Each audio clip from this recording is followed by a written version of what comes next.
Hello viewers, we got this 2013 Porsche Cayenne here. It had a multiple cylinder misfire, pretty much every cylinder was misfiring.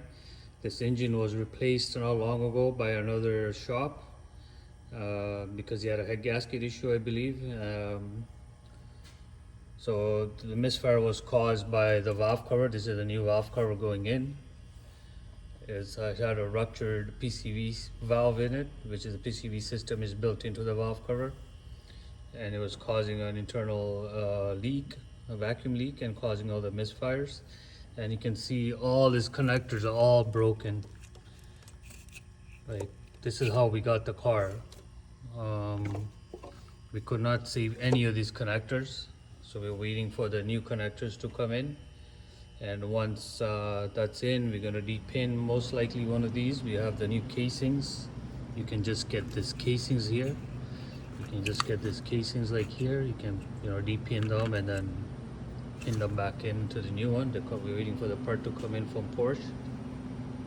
We don't generally work on a lot of these, but he's a very good client of us, and I couldn't say no to him.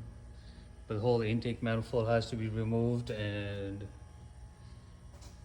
yeah, and then that's the only way we can access the valve cover. Here's the old one.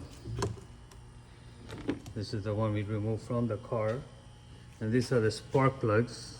The engine was replaced, but whoever did the engine replacement never changed the spark plugs. And this engine was replaced, I believe, earlier this year or late last year. So, they should have at least changed the spark plugs, and maybe not leave all the connectors broken that go to the ignition coil.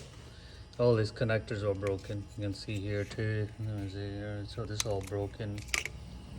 There's only one good one, which is this one. This one actually clicks in and locks in. So we are still going to replace all of them. Do an oil change, do a test drive, and hopefully there's no more faults. Thank you for watching.